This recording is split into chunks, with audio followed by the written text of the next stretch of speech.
Hey guys, it's Michael, and before we start today's episode, I wanted to let you know, here's Bryce too. And we're back. Well, yeah, we're back for all Sorry, new I episode. keep doing that. This week's episode goes a little bit into the true crime. I mean, very much so into the true crime territory. It's a little bit of a new area for us here on the show. There is some graphic murdery stuff in this. It gets a little darker than we usually go at points. So just to be warned, if that's not your thing, try it out. There's a lot of stuff you like in this too, but we just want to give you a little heads up. It might be a little bit darker, more gruesome than we're usually into. And let us know how you like the show. Enjoy. Now they're definitely going to listen.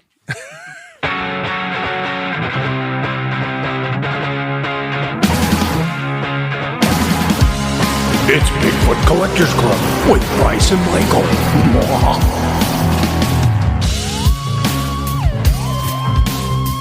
I know a ghost story or two.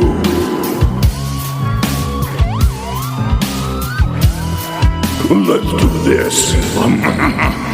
Hey everybody, welcome back to another episode of Bigfoot Collectors Club, the show where we talk to amazing guests about their personal paranormal history and share stories of high strangeness. I'm your host, Michael McMillan. With me always is your other host, Bryce Johnson. Almost jumped the gun there. Bryce Johnson. And our super producer, Riley Bray. Hey guys. Hi, Michael. Hi. I'm excited about today's episode. Me too. Bryce, we always get excited with our stories of high strangeness. It's true. This one really caught Bryce's attention, and I can't wait to get into how you found this story. And obviously, we'll get to the high strangeness later in this episode. But this is an episode of Bigfoot Collectors Club where the high strangeness has taken over almost the entire episode.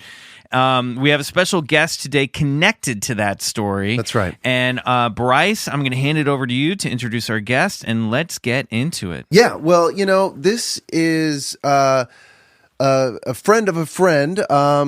How I met you, Jay, through my wife and her cohort, Farah, who do makeup on a show that you produce. Is that right? Well, yeah, I've worked with Farah a number of times over the years. Yeah, and I'll tell you how we hooked up, how she introduced us. Well, first, let's introduce you to our guest. Oh, yeah. I'm sorry.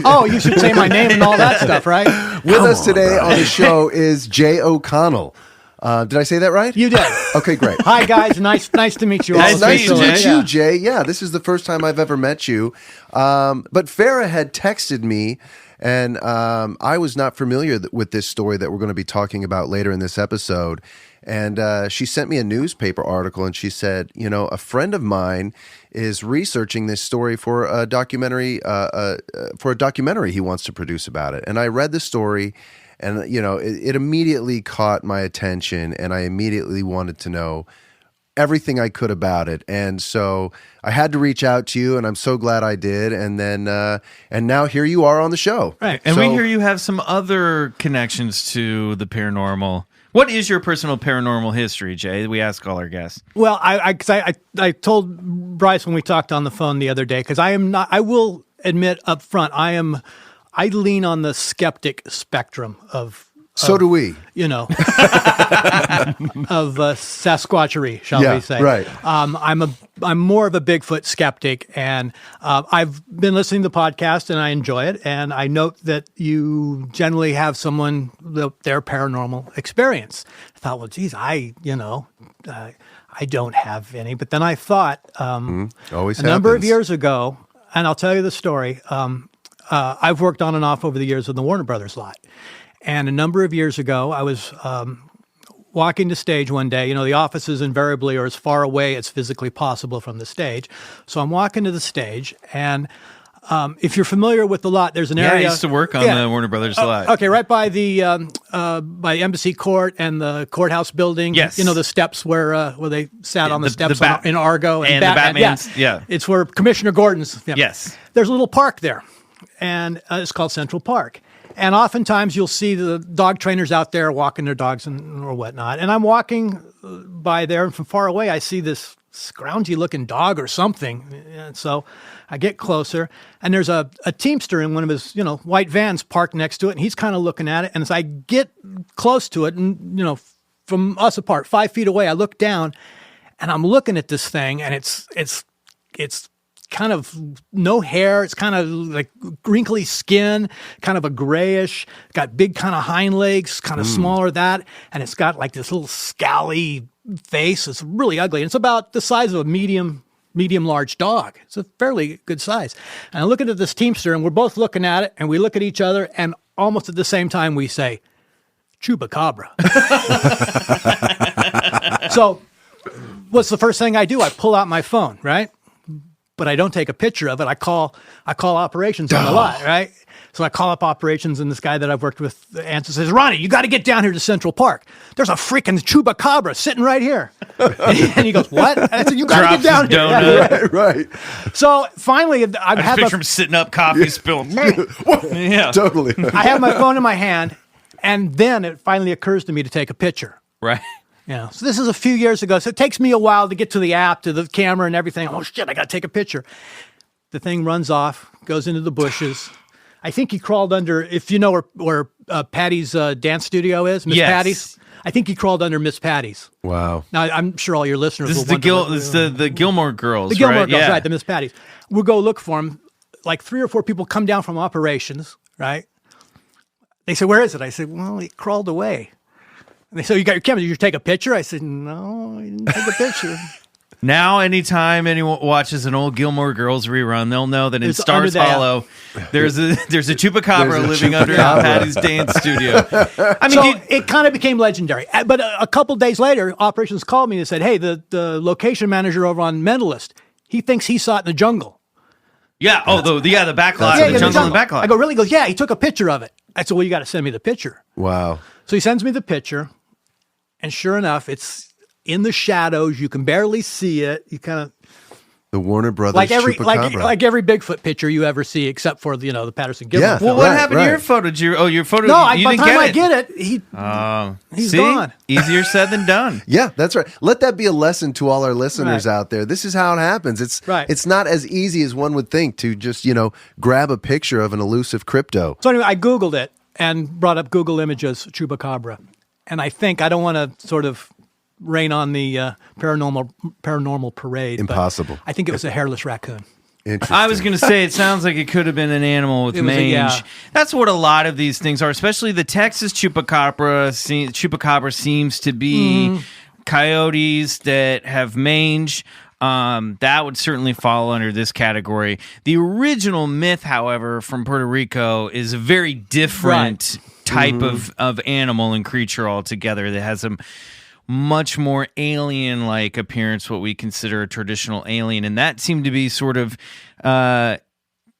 isolated to that particular time and area, and then stories as it spread.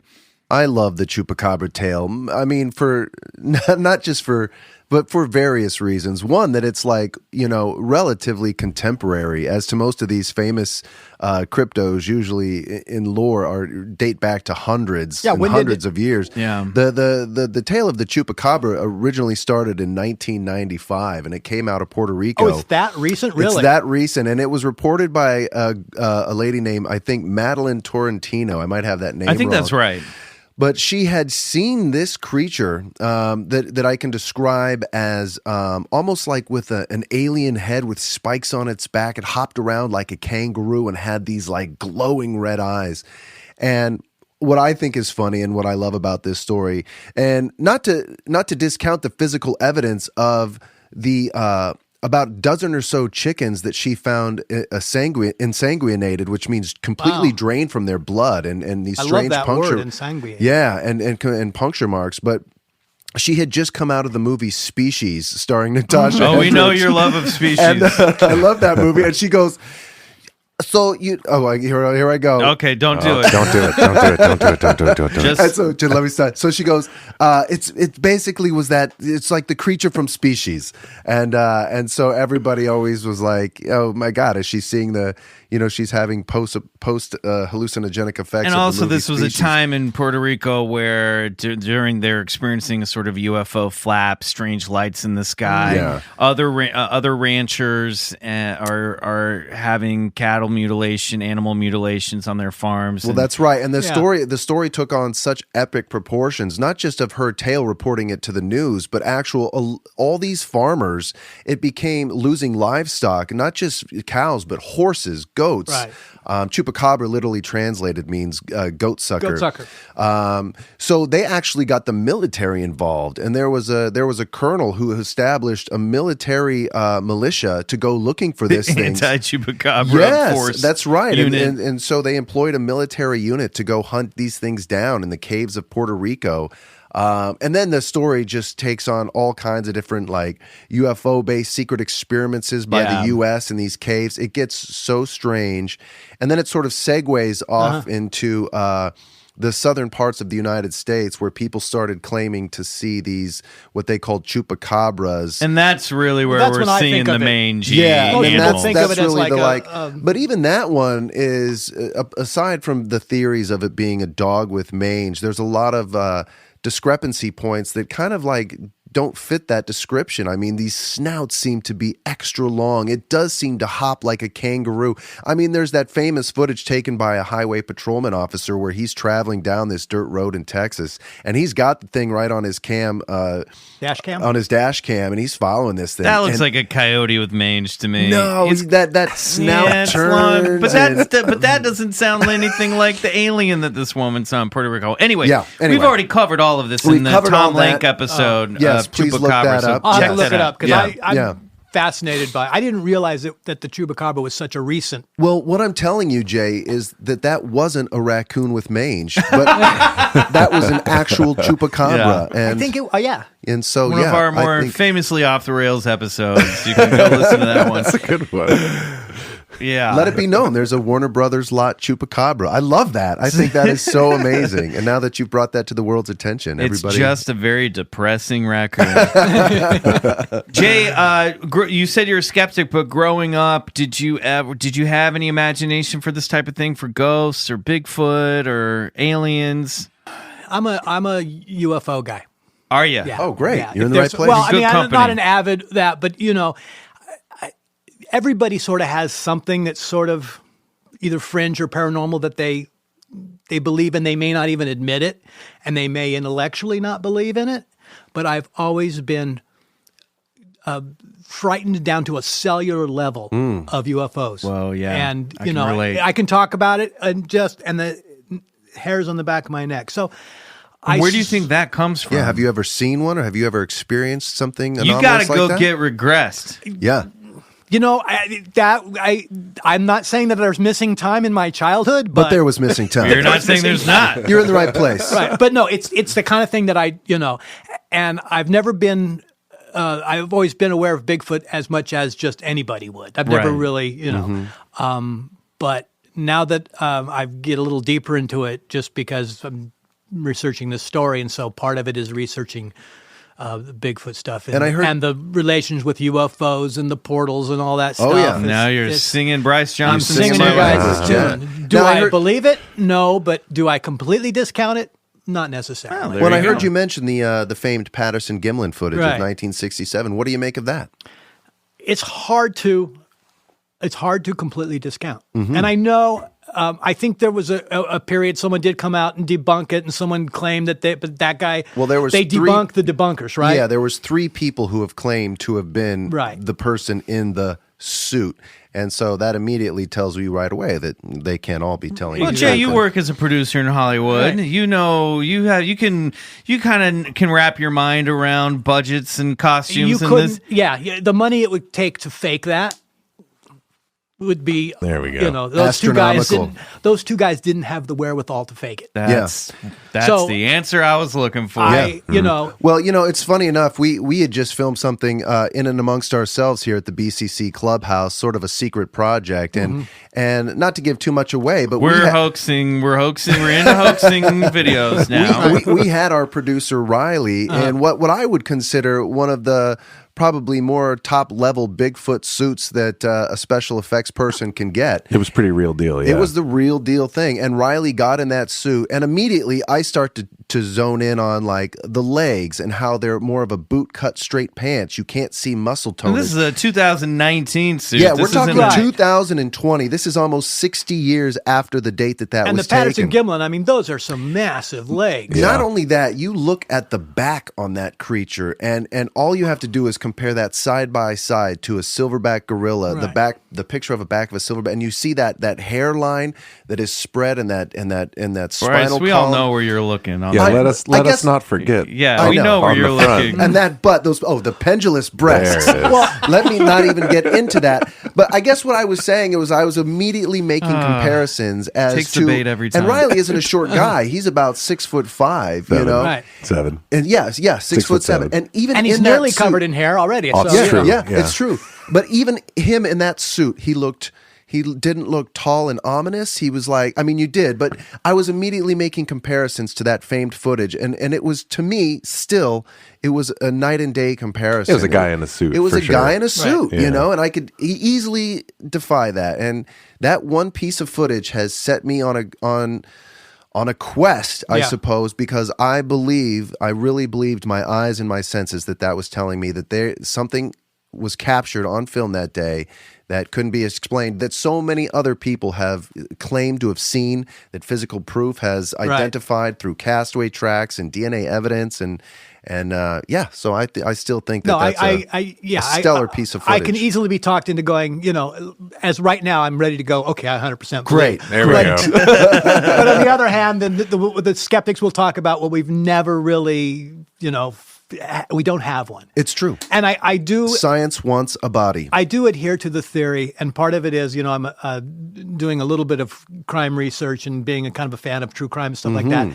Anyone that knows that the most unreliable evidence you can have is eyewitness evidence. On the scale of what's the most reliable, eyewitness accounts are always the first thing you can discount. It's very true. Now, the Gimlin film, that's a little, that's hard to discount. Yeah. I mean, even today, if you were going to fake it, you'd have to CGI it.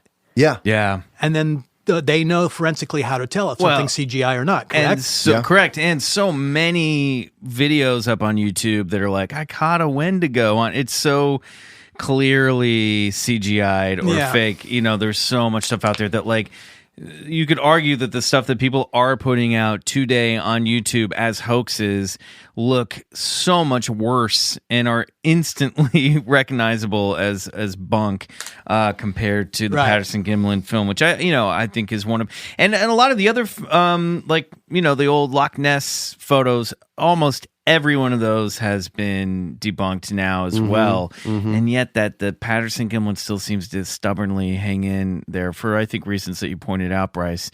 Jay, you said you had, before we get into this, you had another Bigfoot story involving wasn't there an Ali Sheedy Bigfoot sighting? Oh, yes. Ali Sheedy. That's a name I haven't heard in a while. I wonder if she's a listener. I She can might guarantee be. you she's not. I emailed her. Here's what, in my internet research, Yeah. I just was Googling Bigfoot and Sierra National Forest, which is where this story we'll talk about takes place. Right. Between Yosemite and Sequoia, that whole area. And in 1985, I find on the internet, Ali Sheedy had a Bigfoot sighting near Shaver Lake, which is Really? Yeah. What? Shaver Lake. That's You where know Shaver Riley Lake? has. Yeah, that's like Oh, you know pretty Shaver much Lake? where I grew up. Yeah. Because I used to go there as a kid. We used to go skiing at China Peak. Sure, yeah, me obviously know too. China Peak, Yeah, right? yeah. So and there's been a few Bigfoot sightings in Shaver. I've Ali heard. Sheedy is not the only one. Wow. But I emailed her and asked her if told her what I was doing, and I said, look, if I'm going to write about Bigfoot and Theresa Bier and Skip Welch in 1987, literally as the crow flies 30 miles away, I'm going to have to mention that Ali Sheedy saw Bigfoot. Right. Yeah. And That's so what did a she say? level Did of she- credibility.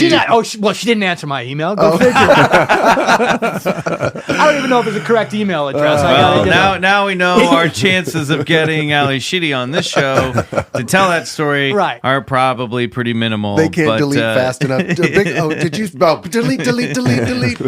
We got to go to Shaver Lake and do an Yeah, man. episode. Yeah, I We think gotta- I think there is a a mural up there that There has is. Bigfoot. They put it up a few years Did back. they? Yeah, we have it on our Instagram. Oh, yeah, it's on our feed. Instagram. Because yeah. Fresno area is literally, I have come to learn, is a hotbed of Bigfoot activity. Yeah. There Yeah, were that whole sightings area. as far down as the Kings River, that near Avocado Lake. I guess these ranchers saw 3 Bigfoot in the orchard. I think, I don't know if they were stealing oranges or something, but Yeah. yeah. So there's a lot of Bigfoot activity in Worldwide that area. over, I think we live in a Yeah. state that has more sightings per capita than any other place in the world. Right. I mean, There seems to be a connection too between orchards and Sasquatch. Yeah, that's right. When I was in, I believe the town is Felton. Is it Felton, California? There's a little Bigfoot research center up there. And years ago, I was on a road trip, stopped in and spoke to the curator of the museum, and he had night vision footage of what they believed had been a juvenile Sasquatch that they had been catching, stealing apples from an orchard that was just a few miles up the road. They And- notoriously are fond of apples. Yeah, there's a story that I came across that I think maybe we'll do at some point, whether on the Patreon or here, about the apple devils that was in, I believe, West Virginia in the 1960s. West Virginia again. It was around that area. John Keel studied it, and it was about something, a group of possible hairy creatures had been coming into an orchard and taking bites out and leaving the apples on the ground. But I always find that sort of adorable that the Bigfoot likes his orchards. Yeah. Yeah. All right. Well, I think we should get into the story sooner rather than later. Yeah. Since we're all chomping at the bit. But right. before that, we've got to play our game, Bullshit Oh. or Believe It. Let's do it.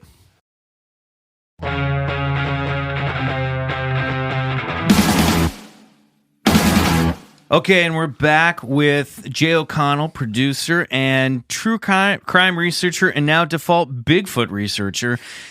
We're about to get into the story of high strangeness of the week, but first we must ask this skeptic whether he finds these topics bullshit or whether he believes them. With a game we like to call Bullshit or Believe It. Are you ready, Jay? So I only have 2 choices. 2 choices. Bullshit or believe it. Yep. But I can... If it's I somewhere can- in between, I use can- your acting I- skills yeah, to well, convey, yeah. and we can always circle back and talk about anything you want. Okay. All right, on If your you're mark. on the fence, just go with believe it. On your mark. That's what I do. Get set. Ghosts. Bullshit. UFOs. Believe it. Bigfoot. Believe it. All right, angels. Bullshit. Gnomes. Bullshit. Fairies. Bullshit. Unicorns. Bullshit. Loch Ness Monster. Bullshit. Alien Greys. Believe it. Parallel universes. Bullshit.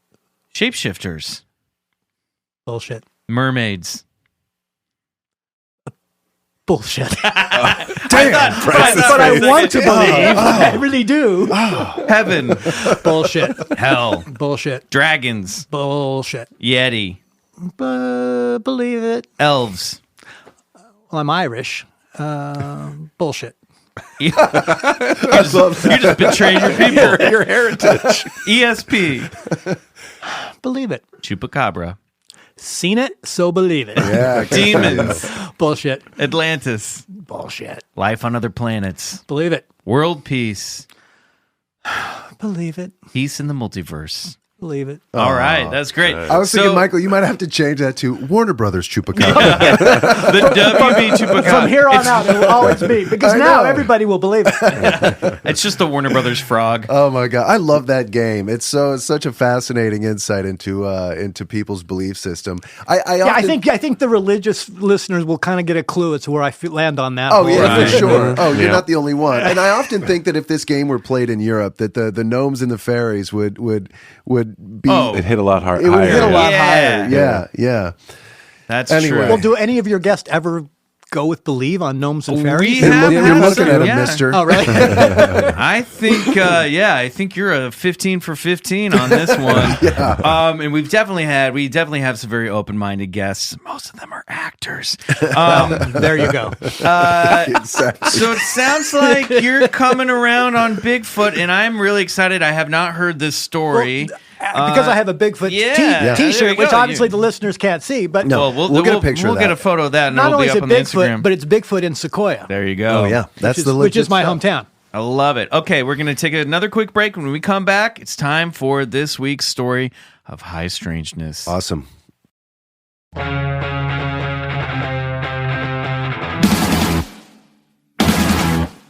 All right, we're back, and it's time for High Strangeness. And this is a Bigfoot Collectors Club, I believe, first, where our guest today is uniquely connected to this story. Yeah. So, Bryce, what do you have for us today? Thank or should you, I say Mike. Bryce and Jay? Yes, absolutely. And as Michael said, we were kind of taking a left turn here from our normal procedures, and I think we won't be remiss after we discuss this story that involves a little bit of true crime as well as it does high strangeness. Now, I want to preface this story by stating emphatically that I am no way abdicating the innocence of those accused in this story of high strangeness. I am merely trying to elucidate the listener with some of the more stranger details of this case that I believe are being heard right here for the very first time. Now, that being said, is something evil and unknown lurking in the deep woods of our national parks? Who, or better yet, what, is behind the plethora of mysterious disappearances? One person may have an answer as to what might have caused literally thousands of people to vanish without a trace while visiting the national forest in the United States and Canada. The answer he alludes to is very unsettling and shocking to say the least. A man by the name of David Paulides is a retired police officer who has written a series of books called Missing 411. In those, he gives a comprehensive picture of a number of unusual cases of missing persons which baffle relatives and authorities alike. Many people who read them call them the most disturbing books they have ever read. Paulides has been investigating the mystery of people who vanished for many years and has created a vast database on the subject. The results of his research are frightening. It all started many years ago while he was conducting research in a national park and received a knock at the door from two off-duty national park rangers who stated they had information they wanted him to hear. They explained that they had worked at several parks during their career and had participated in many search and rescues of lost visitors. They explained that they believed there was an inordinate amount of missing people, and the Park Service was not conducting follow-up investigations, wasn't tracking missing people, and didn't appear to understand the issues behind the disappearances. This event started his project, Missing 411. And while Paulides does not present his theory as to what is behind the sinister vanishings, there has been no lack of speculations that involve everything from Bigfoot, aliens, and supernatural forces responsible for the disappearances.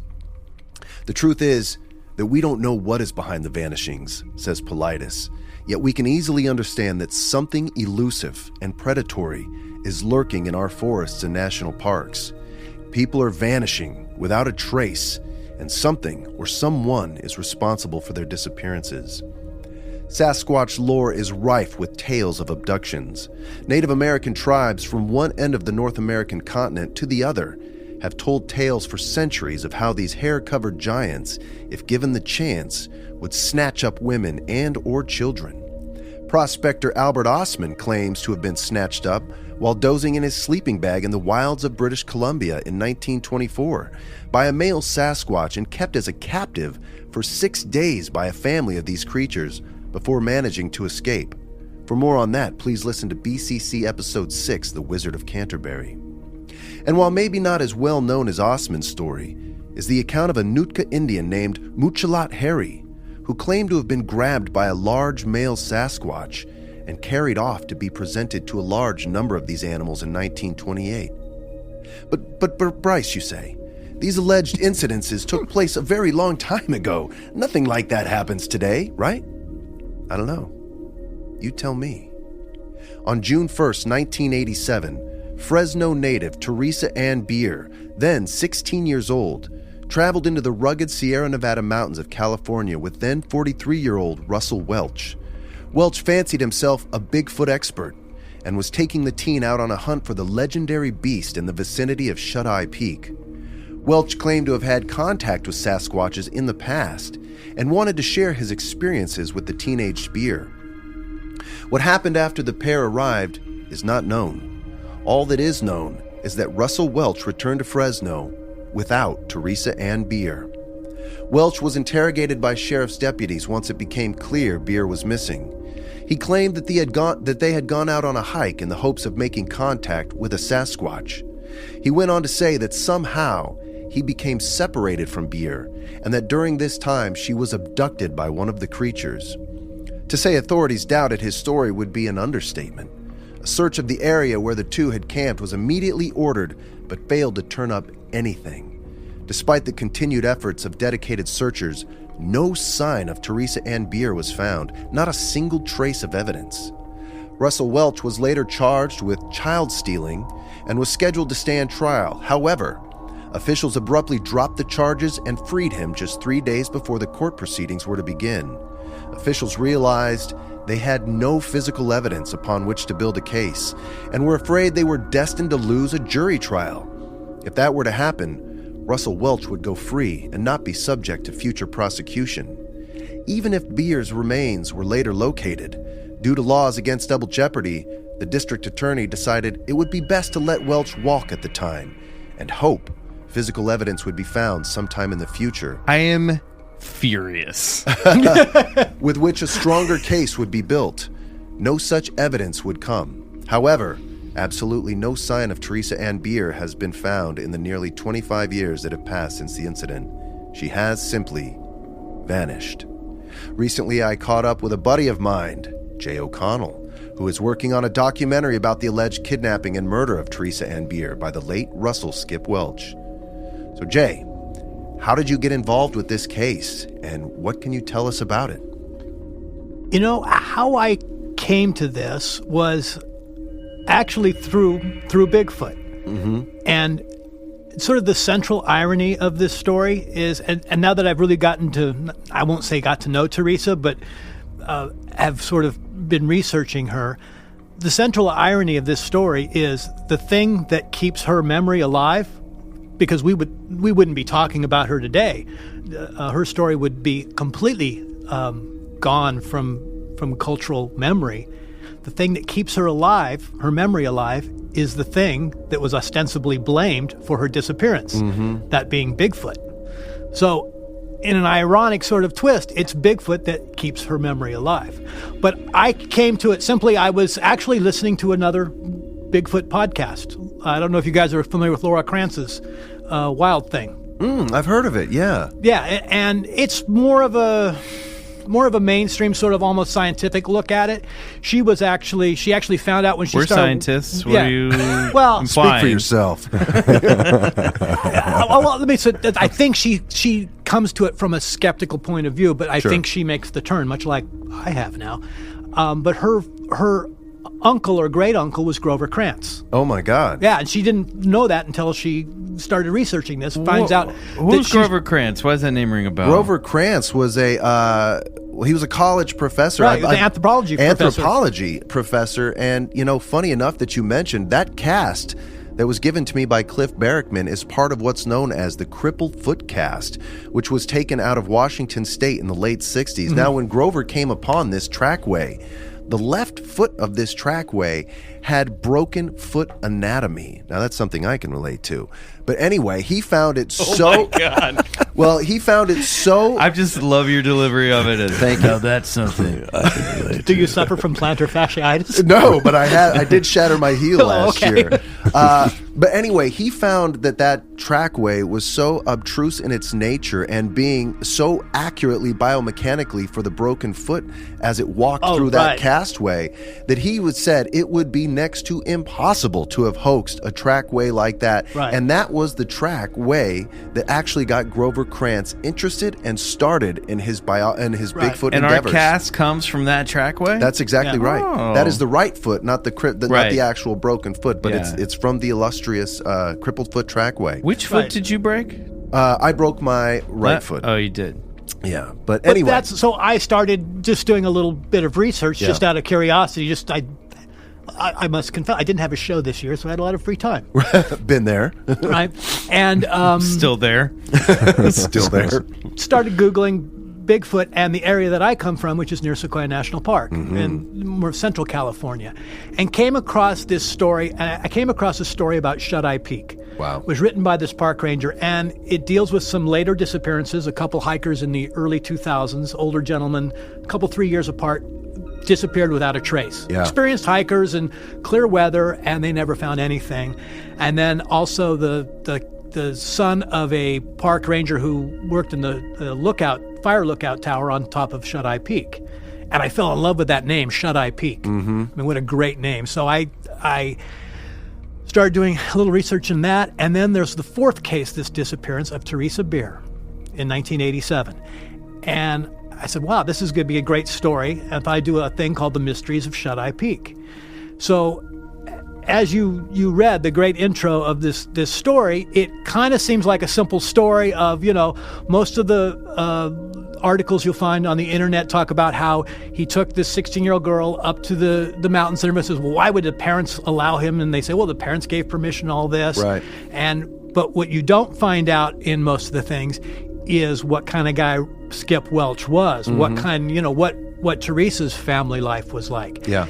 And as I dug more and more into it, I quite honestly didn't see it so much as a Bigfoot story as I did as a crime story, and changed the title of my series or my documentary or my newspaper anthology from Mysteries of Shut-Eye Peak to Meth, Murder, and Bigfoot. Mm-hmm. And so I started approaching it as a murder story. Well, because the big red flag going off for me on this is this guy was how old at the time? 42, 43 by the time he stood trial. What 42-year-old man hangs out with a 16-year-old girl that's not his daughter? Well, let me tell you this. That's not the first 16-year-old girl he hung out with, and not the first one he took to those mountains. And that's where I am like... Yeah. That's a huge problem. Well, it is. So let me tell you the story now of what I've sort of uncovered through my first foray into crime journalism. So to tell this story, I think you need to look at these two families, the Welch family and the Biers family. And Theresa Biers at the time, this all took place in Fresno in '87. And Theresa had been in and out of foster care. She'd lived for several years with a foster family in Madera, which is not too far from Fresno. Riley knows. And my grandma lives there. Did she? Yeah. And her parents were both out of the state by this time. Or I think her dad was in Albuquerque, and I don't know where her mom was, living with a foster care. And then her dad lobbied to get custody back again, and then so he got her back with him. But then he sort of became uninterested in taking care of her. She ended up living with her great grandmother for a while. Oh, poor thing. Mm-hmm. And her great grandmother was too old to take care of her. Then she finally ends up living with her uncle, and her uncle's name was John Richmond, and he was known to law enforcement as Blind Johnny, and Blind Johnny was a known drug dealer and fence. And so she was living with him, and he had a couple other daughters, and I don't know. I sent Bryce a couple of the police reports. You did. There are certain sections that are redacted in those police reports. I saw that. I was wondering what that was. Well, because she's a minor, there's certain things they can't release. I see. And I've actually kind of looked at the amount of space that's redacted. She was being abused or sexually molested by Blind Johnny, by her uncle. And that's the stuff that they would keep. They would keep because that. she's a minor. They can't report that. They can't report who the victim is, so they can't release that information. Right. So I was even a little surprised Fresno released the police reports to me, because I've been fighting with Madera County sheriffs to release their reports as well, and they won't because she was a minor, and B, the case is technically still open. Oh, wow. This poor thing. But anyway, so sad. And she had told some of her friends at school that she was being molested. So she was not in a good family situation. So that's the Bier family. The Welch family, Skip was a house painter. And I actually just got his death certificate a while back. Oh, wow. And I found out from that he only went through 11th grade. And so he dropped out of high school, was a house painter. And he had gotten into mining as a teenager, young young man. And so he had mining claims up in the Sierras, and he was well known for really being sort of a mountain man, sort of thought of himself as a survivalist type, had several mining claims up there and spent a lot of time up in the mountains. And his wife died in 1985. And I don't know what she died of, but I've seen comments by Chandra, the daughter of Skip and his wife, that she had made a mention of she had performed CPR on her mom a couple times when she OD'd on pills. Wow. So I think the mom was an addict, and she died in 1985. This is Skip's wife. Skip's wife. So Skip was a widower, and he was well known as being a meth addict. Wow. I mean, he was had been for a while. So this whole story sort of opens, if you want to look at the timeline, that Monday morning, June 1st, 1987, when Blind Johnny wakes up, Skip's there at his house in the morning. So you figure, what's he doing at the house at 7 in the morning? He was probably cranking all night. Yeah. And we think that Blind Johnny was one of his connections. I think he was buying drugs from Blind Johnny. And he offers to take Theresa to school. Okay. So, but he never takes her to school. So Blind Johnny gets a call about 10 that morning from the school. The school says, hey, Theresa never showed up at school. And what does Blind Johnny tell the school? Oh, she's homesick. Right. Because he didn't want to deal with it. He goes, I'll figure out where she is. Right. He didn't seem too worried at that point in time. And so he starts asking around, I guess, and finds out. Now, they both Blind Johnny and Skip claimed that they didn't really know each other that well, that they had just met like a week before, which I think is not necessarily the case. And if you're a sketchy drug dealer, you're trying to keep all this stuff. Trying to keep, on the down I low. have to say, it's just the lack of judgment that's rampant throughout this tale already. It's just it gets depressing. Yeah. So he calls around. So he literally, by I think 9 o'clock that night, he calls the Fresno police and reports her missing because he can't find her. And then that starts the investigation. And it's not for, I think, 10 days later that they finally find Skip Welch and arrest him. So a good deal of time has passed. So Theresa's been missing for 10 days at this point. Yeah. Wow. Before he gets back and they arrest him. So what he does is we know from the detective backtracking several days later, now finding out what happened, she admitted to people that, I'm going to the mountains. Skip even went by his daughter's house, and then he goes by his son's house, and they even told detectives later, she goes, she was with him. She was all excited to go up and hunt Bigfoot up in the mountains. Instead of go to school that day. Instead of go to school, yeah. Okay. So they take off, they go up to the mountains. What happens up there, we don't really know, because if we were to base on what Skip Welch later tells the detective, which I cannot wait to get into. Yes, it's but he has quite a story to tell, but it's much later. So what does he tell immediately? What does he immediately tell detectives when he's been arrested? Or now, Jay, I know you provided me with a couple of police reports, right, and I hope that it's okay that I read directly from these, because I think so. Yeah. This has never come to light, and not only is it disturbing just around the context of somebody going missing and never being found again. What I defined sort of interesting isn't the right word, but disturbingly interesting is this guy's account of what played out.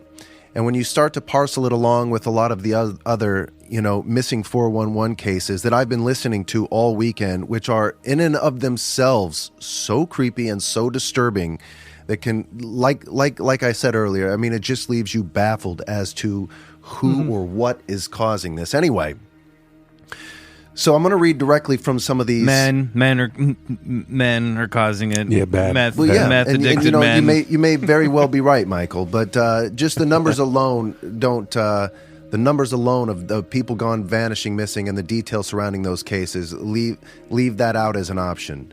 I'm not saying that that's the case for this. Now, when Officer, I don't know if it's okay if I say his name, the detective on the case. Doug Stokes. Doug Stokes. Let's. This is right from the police report. Was a nice guy, by the way. Yeah.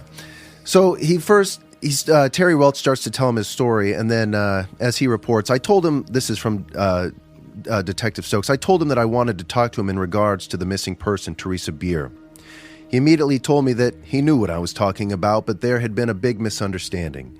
He then told me that he liked to refer to her as Sam because she reminded him of a runaway girl that he had viewed in a movie at one time, and so her nickname was Sam, and he would refer to her as that. I noted that throughout my discussion with him that he did in fact refer to her as Sam. Now, prior to my asking any questions regarding the whereabouts of the missing person, I made reference to the fact that several people had told me that he, Welch, was interested in the sightings of Bigfoot. For the next 5 to 7 minutes, the suspect Welch spoke exclusively of his sightings of Bigfoot in his experiences in the back country and the high Sierras. He talked on and on regarding the facts that he had seen literally hundreds of sightings of Bigfoot, and that there was a community of Saskatchewans, as he referred to them. Well, time out. Yeah. Is he confusing them with Canadians? I know, right. Living in the high Sierras, numbering several hundreds to thousands. He further told me that the reason that people had not seen this individual more was because he was actually of a superior intelligence. Okay. And that he had a whole community of Bigfoots that lived under the ground in caves and in tunneled out communities. Right. Did the detective mean Sasquatchians? Yes, he must have meant Sasquatch. Either or did Skip call them Saskatchewan? I'll have to leave that up to the listener. Or did Bryce mispronounce it? Yeah, no. In the report, it's Saskatchewan. All of these are possible. Right, exactly. Any one of those could be. But you know what's interesting is as soon as I heard underground in caves and in tunneled out communities, Richard Shaver popped up and his stories of long tunneled out communities of these strange beings. Anyway, I'll go on. Well, and Skip could have had access to stuff that Richard Shaver talked about, correct? Where's Richard Shaver in all this timeline? Absolutely. If he was into this stuff like we are, he may have already heard these stories. Yeah, absolutely. It's very possible. Absolutely. Anyway, okay, here. Where are we? Saskatchewan. Yes. I noted that during my discussion with Welch, he appeared very serious in his talking about this, and that he did not take the subject lightly. He referred to several photographs that he had. He further stated that he had established a strong relationship with this community of Big Feet that lived in the Sierras, and that he had not violated them, and that therefore they made themselves readily available to him, seeing them, and that he had communicated with them. I asked him if they spoke English, and he stated they spoke another language, and that he only knew a few of their words, but they seemed to understand him with no difficulty. He further stated that these Big Feet were able to somehow read his mind at times. Now, after our discussion of Big Feet and the communities that exist in the Sierras extensively, I then asked him if he could tell me about Theresa Bier. Now, this is where Terry starts to go on and... Skip, you mean? You say... Yes. This is where Skip goes on to tell his sort of first lie in this questioning. He talks about how he just dropped her off at school, and that was it. But he mentions something interesting. He says he stated that he dropped her off at the school and that she was met by a blonde-haired girl, and that Sam had told him that this was a friend of hers, and that Sam being Theresa, we have to remind our listeners. We'll have to remind yourself of that, yes. And that Sam had told him that this was a friend of hers, and that she was sure that this girl would help her hide out. Now, keep this blonde girl in mind, as she's going to appear later back in this story. She will play a very key role. And then this is why I'm glad I'm going over this, is so many people love to leave out the details that I would say don't make sense or startle or say too weird to be reported. Now, he goes on to say more about that he gets caught in a lie, right? The detective says, listen, I know your car was up there, so I don't, and then to which Skip says he was going to tell him the complete truth. Now, once in the High Sierras, he states that he had some car trouble, and that if he just asks a ranger, he can help verify his story that he was alone, and that this fire crew helped him jumpstart his car, blah, blah, blah. To which Detective Stokes says, I told Welch that I did not believe his story and explained that I had talked to both of his children regarding their contact with the missing person, Sam. I explained that both of his children were very helpful, and that they explained that Sam did not appear to be hurt, but that she was very excited and talked continually about wanting to go to the High Sierras and possibly of seeing Bigfoot. Now, Terry says he was sorry that he had lied to me and that he would tell him the complete truth now. This is the second time he's going to say. You keep calling him Terry. Right, sorry. He was sorry that he had lied to me and he was going to tell the complete truth now. This is the second time where he's like, I'm going to tell you the truth. He then goes on to describe some car trouble that he was having with his car. He then continued by stating that once in the backcountry that he did in fact see Bigfoot, and in fact the girl Sam made several sightings herself. He then became very serious and stated that he knew that they had gotten into something they shouldn't have gotten into. I asked him to explain. He then told me that prior to going to the mountains that he had purchased a camera for Sam. He stated that it was a small Instamatic Kodak. He stated that she was taking several pictures. I asked him if he was trying to tell me that this upset Bigfoot in some way. He stated that he did not believe... This detective who is just trying to get to her whereabouts, patiently sitting through this guy's endless Bigfoot story. Yeah, he'll get there. He gets to a point of like... And can I tell you about the having sat and talked to the detective for 2 hours a couple months ago? He's a very big sort of, hulking man, but it's a very kind, gentle kind of guy. He's a Mormon, so I went to his house and he's got, the picture of him and all his kids, 6 kids, and just a real straight-laced, just nice family. And he would tell me that when Skip would start going off on all this Bigfoot stuff, that he'd sort of just get almost this look in his eyes. Mm-hmm. And that he always wanted to talk to him. He kept wanting to keep talking and talking and talking. Yeah. And Detective Stokes would say, okay, and he'd just sit and listen to him. Yeah. And he says in the police report, too, that he shows no signs of, believe that he was putting him on. Right. Or that he was joking about what he was saying about these Bigfoot. He truly believed in what he was saying. Dead serious. So basically, I asked him if he was trying to tell me that this had upset Bigfoot taking pictures in some ways. He stated he did not believe so because he had taken several pictures himself, and that they knew he would never divulge their whereabouts or their actual existence. He tried to convince me that he had a special relationship with the Bigfoot people, and that they were not out to physically hurt him or the girl.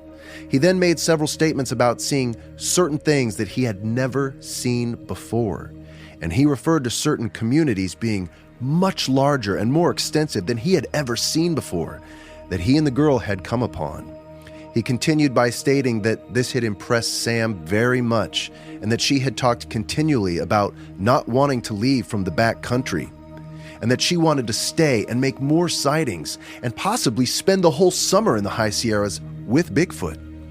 He then stated that late in the afternoon on either Wednesday or Thursday, he had told Sam that they were going to leave the next morning to go out back down into the valley from the High Sierras. She became upset with him and told him that she did not want to leave the area. He then stated that he was in an area that had very flat meadow with a small stream in it, and that he was having difficulty with his car. He had walked over to the stream and was washing off from all of the dirt that he had from trying to dig his car out of the rut. He looked up, and when he did, he saw Sam talking to a blonde girl who appeared to be approximately the same age as she was. Welch then stated that the missing person, Sam, and the blonde girl ran off through the trees. When he called to them, he started to try to follow them, but they were able to lose him through the trees, and this upset him very much. He then stated that he looked for her until it became dark, and that he had spent the night in the vehicle at the location. The next morning, he left a campfire burning with food at the camp, and he drove out of the camp area. He then stated that it was rather strange to him that he was unable to locate where the blonde girl had come from. He stated there were always campers and hikers in the area, and that he assumed that somehow she'd been able to evade him. He then added that he also found it strange because he didn't observe any campfires. Now, this is where Detective Stokes says, I understand you were a mountain man most of your life, and that you've spent your whole life in the mountains backpacking and searching for gold and other minerals. To which Skip said, yeah, that's right. I then told him that I thought he was a person of great knowledge of the mountains, and that I found it somewhat unbelievable that 2 young girls could evade him when he had so much knowledge of the mountains. To this he responded, Okay. All the truth, bigger than life. I asked him what he was referring to. He then stated that he wanted to tell me all of the truth and that it would be bigger than life and that he knew that I would not believe him or anyone else. He then continued by stating that he wanted me to know that there was a super intelligent being that was living in the high Sierras along with Bigfoot, and that Bigfoot was actually the bodyguard for this super intelligent community of people. He continued by stating that he was aware that these people existed, but that he'd only made 1 or 2 sightings prior to this occasion, that he was in the mountains with Sam. He stated that where Bigfoot was hairy-bodied and approximately 10 to 11 feet tall, that these super intelligent beings looked much more human, and they were of superior intelligence. He then continued by stating that the missing person, Theresa Bier, had in fact run off with one of these super intelligent beings, and that she was someone who appeared to be a female with blonde hair, approximately the same age and same size as Theresa. I noted that during all of this conversation, that Welch looked at me continually straight in the eye and made no emotional or movements or indications that would seem to indicate that he believed that he was playing a joke or relaying information to me that he did not in some way to believe to be true.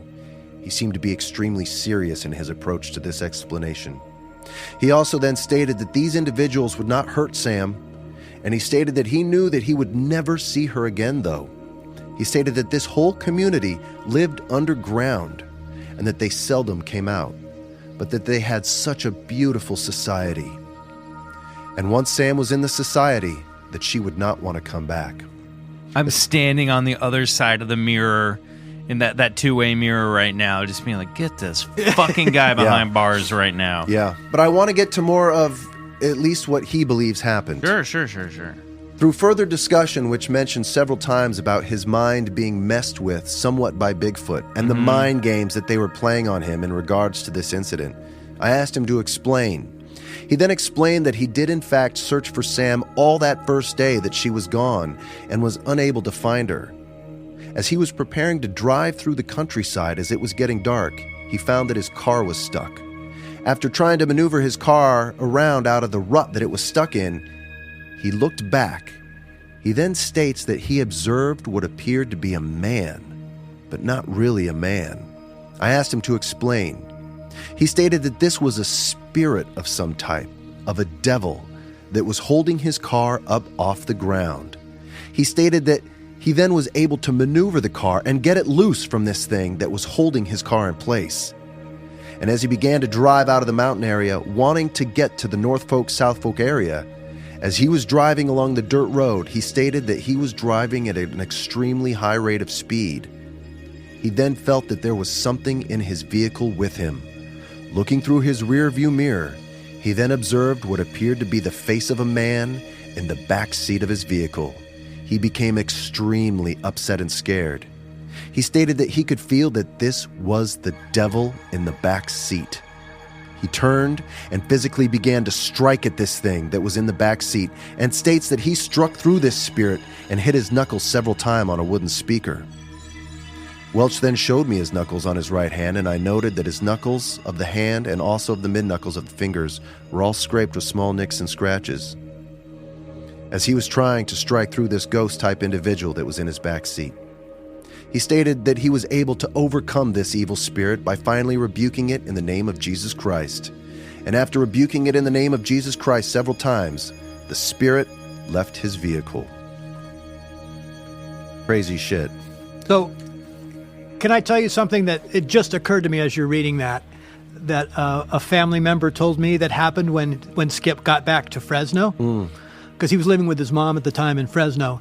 And I got this secondhand from a Welch family member who will remain nameless for this purposes.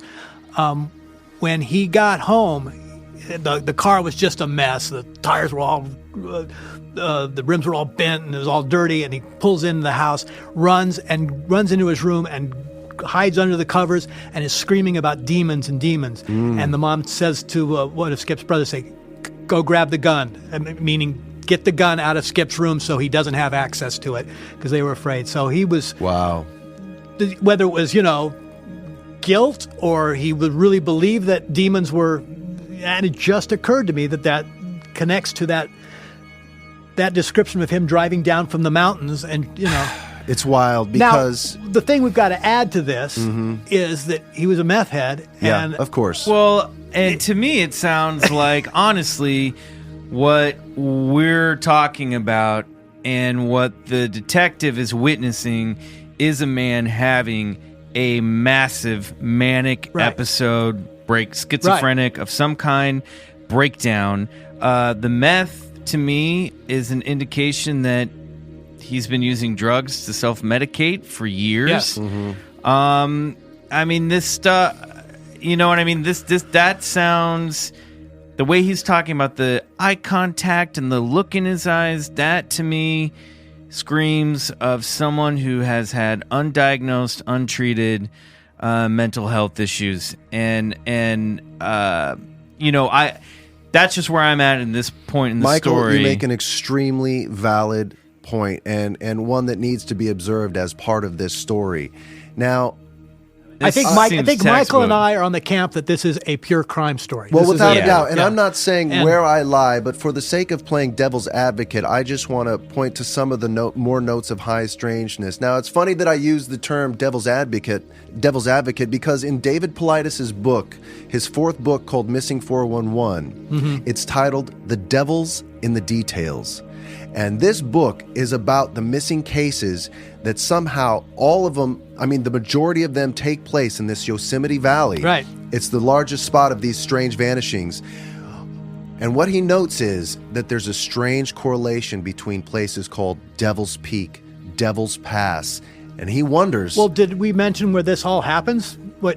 Shut-Eye Peak, right? Well, Shut-Eye Peak, but more specifically, where she disappeared was an area that Skip always called Ghost Canyon. Ghost Canyon. Yeah. And he claims it was was ancient burial sites, an ancient Indian burial ground, sacred burial ground. Even talking to Skip's younger That's right. brother, who used to go mining with him all the time, all over the mountains. So I finally asked Robin, I said, so you've been to Ghost Canyon? Then he goes, oh, no, I haven't been there.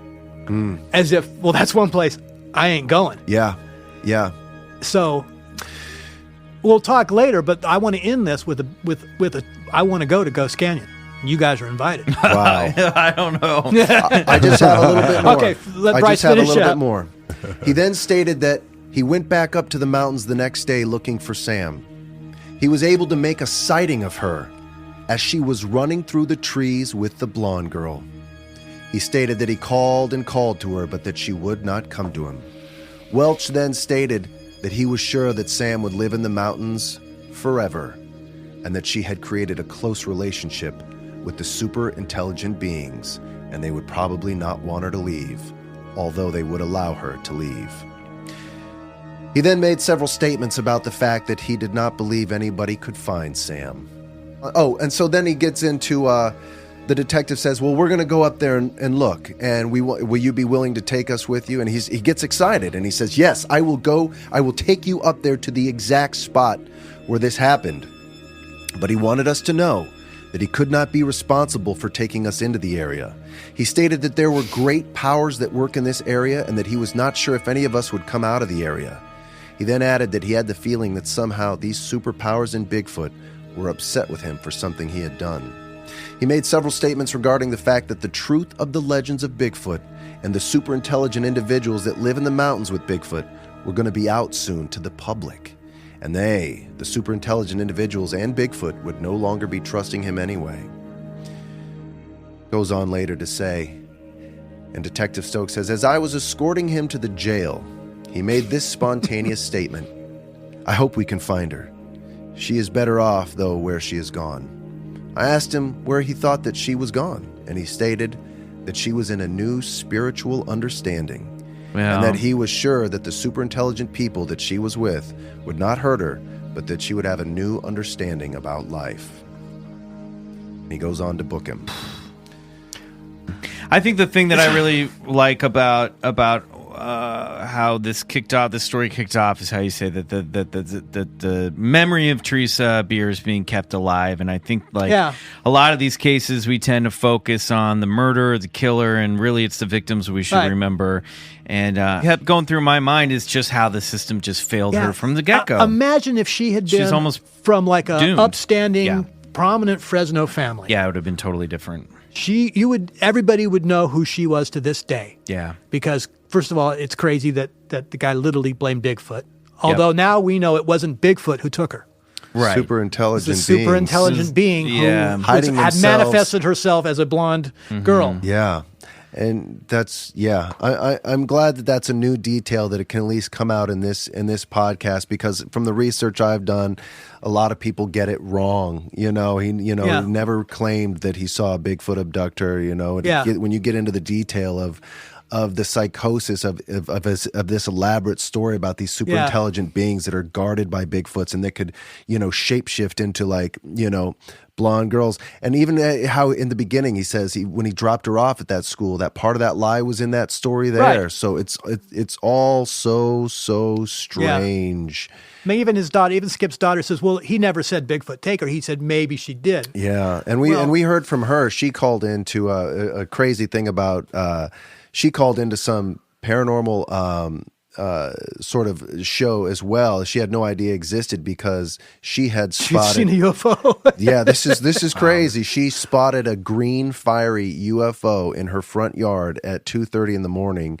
That hovered down out of the sky and sort of just stayed there and then went back up into the sky. Her husband's like, "You should call this paranormal guy here in Fresno," and she goes on and the paranormal guy happens to be a Bigfoot guy, and so they start talking, and he's like, "Wait, your father is Skip Welch?" And she's like, "Yeah." And then so they go on and tell. Wow. Did you listen to the entire I did interview? Twice, and there's a lot of information to garner out of that. I've actually transcribed it. That's how crazy, it's. But what was crazy is she does go on to talk about the sacred space of that ghost canyon, and that if perhaps he was possessed by something.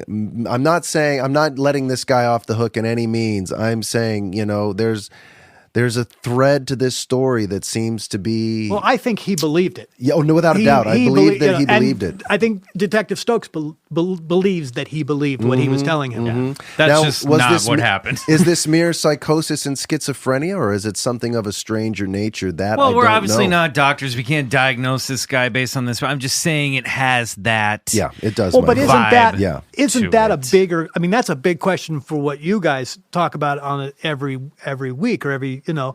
All of these things, there's so many people that think that all the alien stuff is mass psychosis. And, and we do talk about this. I don't know that I buy that. No, we do talk about this, but it's a case. It's like, I don't think we've had a case ever where a story of high strangeness results in the death or the disappearance of a permanent disappearance of a teenage girl. Certainly never been used as an alibi in a court of law. Yeah. No. And that's why this is to me a true crime story that crosses over into the world that we're interested in. But I think it is firmly a true crime story. I agree with you, Michael. Listen, Jay, I can't thank you enough for coming on to our podcast and sharing with us. It's my pleasure. It's totally my pleasure. And bringing new details to light. And I think I speak for all of us when I say this is definitely a left-hand turn for us. I mean, we're a funner podcast that likes to explore some of these interesting cases, but when it deals with missing people that have families and stuff, it takes a more serious tone, and it's just so strange because it is part of a larger story that's tied into Native American lore and mythology. Sure, yeah. And I'm not gonna. Yeah, I'm saying I think we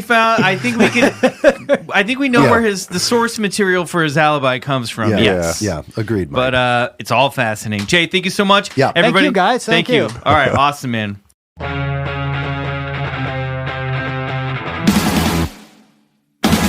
Hey guys, it's the return of we're back. And we're back. For the return of Collector's Corner. Guys, anything you have been reading, watching, listening to this week that you want to share with our listeners? Well, I have been listening to a lot of those David Paulides missing 411 files, and there's Listening to? Is that Yeah, is it a they're- podcast? Well, a lot of the phone interviews he's done with Coast to Coast and George Knapp, and there's some great compilations of just the account case histories on YouTube, so there's some great YouTube videos that are really just him kind of going over some of the case files, and they are just, they're staggering, and they're creepy, and they're mysterious, and I know they're easy. Sometimes it's easy to chalk up to just, hey, it's the forest, it swallows people, but when he starts to reveal some of the details about how these people, like, they're traveling with a family, and you turn around, and the person in the last part of the train is just silently vanished, gone. And sometimes in the cases, they're never to be seen again. But in some cases, too, they bring in these trackers, these searchers, these search and rescues, and they'll go over the trail that these people were taking. And sometimes in some of these cases, they'll find, like, let's say if it's like a 4-year-old toddler, like 25 miles up on some ridge. There was this case where these two hikers, like 2 weeks later, see this toddler up on a ridge where they can't even, they had to bring in professional hikers and climbers to go and get this kid. Whoa. And so it's just like, So what do they think it? What are they beating? Is it aliens? Is it mountain spirits? Is it? yeah, all of the above, something of the above, and none of the above. But yeah, it's something supernatural in a sense. He doesn't want to make any. He doesn't want to allude to exactly what it is. I mean, the guy's written 2 Bigfoot books, which were very popular, and I've read some of the stuff in there, and they're fantastic. I think one is called Tribal Bigfoot, and then the other one is called I forget the name of it, but it doesn't matter. But he has made in a few of the caseloads he's talked about where witnesses have described literal Bigfoots, throwing these kids over their shoulders, and it's creepy. Does man. he have like an anti-national parks agenda? This guy, honestly, is there like a political agenda behind this stuff? I wouldn't say that, but I mean, is this stuff that something that he found Rangers read and go, fuck this guy? Well, something that he found shocking, for instance, was the fact that when he asked Yosemite officials if they have an actual database of missing persons that happen in the national park, and to their response, they said no. And that kind of stunned his whole team in silence. Like, you don't keep track of these cases. How are people to backlog and research data like this? And so it's something that he thinks that these rangers are aware of, that a lot of these people go missing, and that there's no leads, and that there's not there's not a lot of follow up to these cases. It's a mystery, Yeah, or it isn't. I don't know. Well, clearly it is. We don't know what the hell's going on. Right. Riley, anything? I don't know. Just thinking about the woods now, man. I spent a lot of time in the Sierras. Yeah, what's your and take hiking on all around. that stuff, man?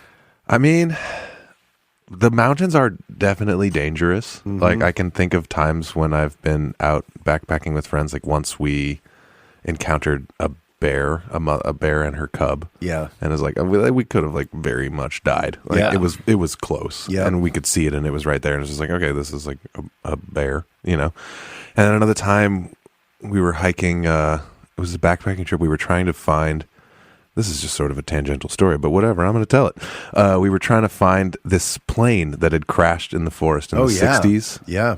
Just to sort of see if we could do it from like local tips and stuff. And so we backpacked in, I think 2 days in, and then we used, the positioning maps and things that we'd gotten from locals to find this thing. And we actually did end up finding this plane. That was a military plane that had crashed in the forest. Crazy. It was amazing. It was really cool. But then, so we're pretty far off any trails or anything, and then we're making our way back, and I stepped on a beehive. And My bulldog did that once, and it was horrible. it was so scary. And you hear the sound just coming up, and then all of a sudden this swarm of bees, and we're just sprinting, and it's just another one of those moments where it's like, man, it would be so easy for us to disappear out here. Right.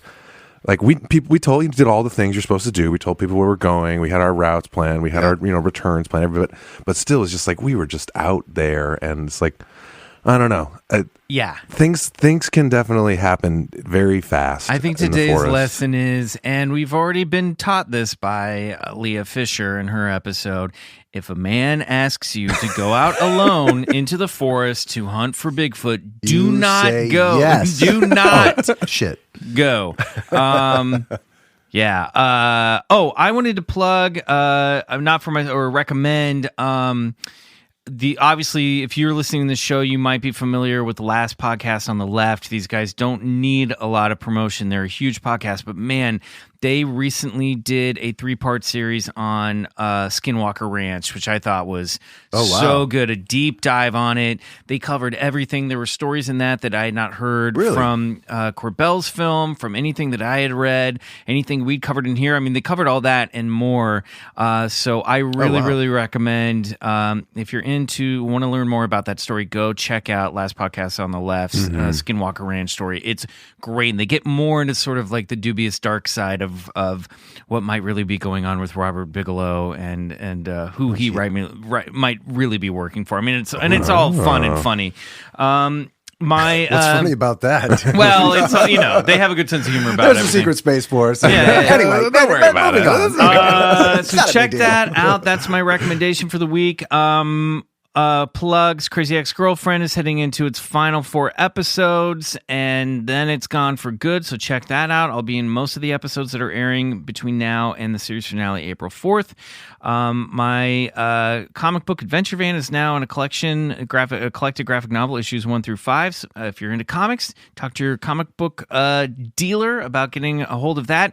And again, we will be at Contact in the Desert doing our first live show. Get a ticket. Come see us live. June 1st at 2 p.m. It's part of this big UFO convention out in the desert. There's so many awesome people there.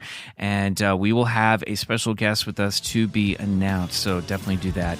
In the meantime, have a great week. Keep your eyes on the skies. And we'll see you back here next time. Copy that. Bye, guys. See you.